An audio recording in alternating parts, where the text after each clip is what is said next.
Hey, it's me, Jeff, your favorite buff, muscular anime guy, and welcome to the Father's Day special of Protein Kitchen. When I thought about what to do for a Father's Day special, the first thing I thought of was breakfast in bed, and the second thing I thought of was mustard and pepper, and I'll get to that in a little bit, but first of all, happy Father's Day to all the Father's Day out there. So I started off with 2 eggs. I decided I was going to try to make protein pancakes from scratch, but I don't know how to make protein pancakes from scratch, so I just kind of threw myself into it and hoped for the best. I took my 2 eggs, I separated them into yolks and egg whites, and then I took this really funky manual beater that I have, and I beat the eggs until they were all fluffy, the egg whites in particular.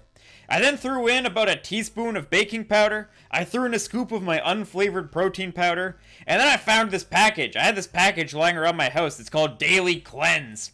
It's a whole lot of fiber. And I was like, you know what, if you're a father, odds have it you're getting up there in the years, and maybe you need a little bit of extra fiber in your life. So I thought in the spirit of Father's Day, I would throw an entire packet of Daily Cleanse into the pancakes. And let me tell you, it cleanses. It cleanses.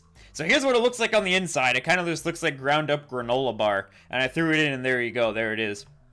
And then stirred it all up and it was a bit thicker than I wanted. So I found this, I had this unflavored Greek yogurt in my fridge. So it's in a bag, so I just squeezed a bunch of it in there. It doesn't look super great, and all it did was kind of make it turn more white, but it was a bit more liquidy, so it was fine. I then threw that in the pan, and this is what it looked like. So I wanted to have a sauce for my pancakes, and I was thinking of doing syrup, but that's not great, so I decided to try to make a savory sauce, because I had these 2 egg yolks that weren't going to be used for anything. So I beat those egg yolks until they were a liquid, and then I threw in a bunch of mustard, and now here's where I need to explain myself a little bit, my thinking. Father McBiceps, the Flex Father himself, can put mustard and black pepper on everything. So what better way to celebrate Father's Day than trying to make a sauce out of mustard and black pepper? So I threw all the mustard I had, and that's all of it. That's all of it right there. I emptied 2. I had 2 almost empty mustards, and now they're in there. And one of them actually turns out it expired almost exactly a year ago. So hopefully that's... Well, I mean, everything was fine in the end. Everything was fine. You know, the number really is just a suggestion, I guess, even if it's a year ago.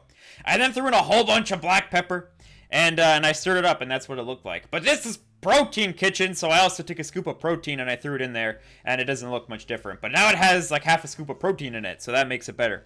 So at this point, this is what it looked like in the pan, and I thought it didn't cook at all. But actually, turns out... it's a solid in there. It's actually very solid. Much more solid than I thought it was going to be. And then when I flipped it, it was actually a little bit burnt. And I was like, oh no, what have I done? I thought it was still raw. But it's fine because I did better on the other side. So then here it is. Here's the other side after I took it off. I put it on the plate. That's what it looks like. You can still see the Daily Cleanse throughout the pancake. And it has a little bit of a burnt end. So it's fine. I then threw the sauce on top. And this is what it looks like. And there's just an alternate angle of it. I have to say, pancake, a little bit dry. It could have been better. It was dry. It tasted a little bit more like bread than a pancake, but it came out like a bread-like consistency, which is better than I expected. But the sauce was actually really good. I could put that sauce on anything. I guess I know where I get my taste buds from. Without the sauce, this would have been like a 3 out of 10. But I think with the sauce, this is like a 7 out of 10. That was a good sauce. I was very proud of myself for something I threw together. Alright, I'll see you next Sunday. Goodbye.